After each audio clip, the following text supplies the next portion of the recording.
We go back like Kool-Aid. I was telling y'all back in the day, y'all, Ja Rule came and played at my high school in Indianapolis at the celebrity basketball game. So we've known each other for such a long time, and you've always been so humble and just supportive.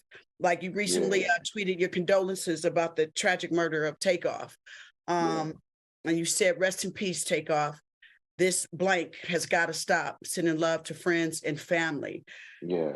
What you think is going on? Like, why are they just wilding out that literally from a simple dice game disagreement to then talking about basketball led to the unfortunate death of this young man?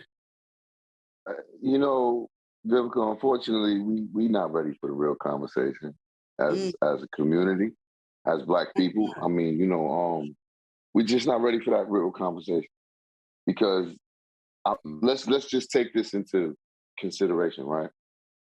There's about 50 some odd people at that event as eyewitnesses. Yeah. We still don't know who did this. There's nobody that's come forward to say who did this. Is that because they believe that's got something to do with snitching? These are the problems. Fuck that. See, let me break down what snitching really is, right? And how that works. We're talking about people in our communities who are civilian. You can't be a snitch if you're not a part of the criminal organization or you're not a part of the crime. Snitching is that label goes for people who are part of the actual crime or the criminal organization, which none of that falls on civilian. Now, here's where snitching and the whole theory of snitching came from. It came from the mob, right?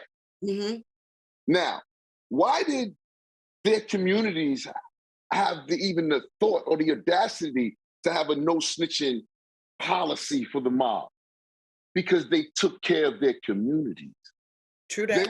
They were men of honor and integrity, even though they were crime bosses and criminals. They were men of integrity, and we've all seen The Godfather.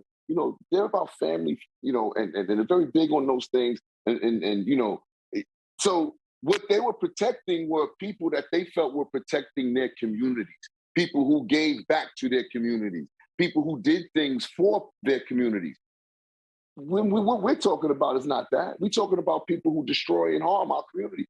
Now, I don't want to sit here and be a hypocrite or sound hypocritical. I screamed this murder for 20 years, on record. So I don't want to be that person. But there is a difference between entertainment and art and what we do and what it really is. And I think as I sitting here being 47-year-old Ja Rule, of course, it sounds a lot different coming from me. It's articulated a lot differently when you're this age. You see things a lot differently. You see the world a lot differently. And it's just sad, but like I said, we as a people, as a community, are not really ready for the real conversation. And that dark black eye that also plagues our community, which is the violence and the negativity. We are beautiful people. You know what I mean? I'm looking at 4 beautiful Black sisters doing positive things, doing amazing Black, things for Black people.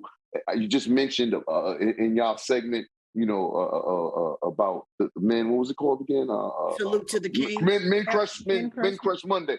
Y'all just saluted all of these brothers that are doing amazing things, in the community for our people. That for me is what we should be, championing. That's what we should be talking about. That's what we should be promoting. But it's not that. It's not that. Hate is free. You know what I'm saying? And positivity is it costs a fee. John, they're going crazy for what you're talking right now in the chat. I just have to let you know that they're saying you're speaking like a grown man. Thank you. And they are really hearing your perspective on this. So thank you so much for that.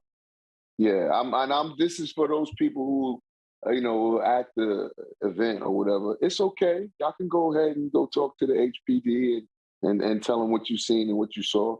You're not a snitch. You're a civilian in the community. And we, as a Black people, we should be able to allow our children to go outside and feel safe to play and have a safe space. That should be allowed to us, in our community. And I think, we've grown accustomed, it's become all too familiar to, you know, see these type of crimes and see these types of things go on in our communities, and it's just normal to us. We've normalized it, and that is a big problem.